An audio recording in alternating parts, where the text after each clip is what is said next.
everyone, and I just wanted to walk you through a standard mulch refreshing job that we do.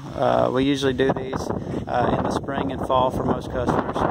This would be for customers who already have an existing mulch bed and they just want to thicken it up and refresh that color that's gotten faded throughout the year by the sun.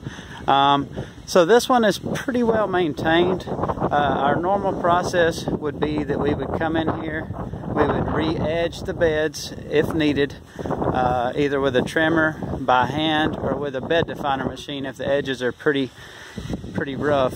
But what I mean by edging is this little trench here. If you don't have some kind of border like concrete, you need some kind of barrier, because the way this grass grows, this southern grass grows, it grows horizontally.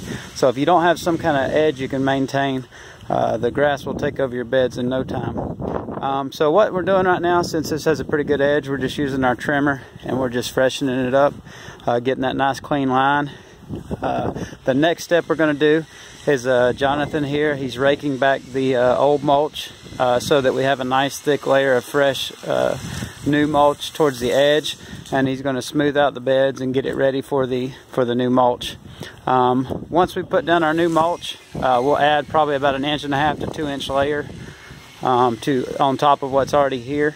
We'll apply a 6 to 8 month pre-emergent. That's a type of chemical that helps greatly reduce weeds for the next 6 to 8 months. So, you know, it'll probably cut your weeding down by 90%.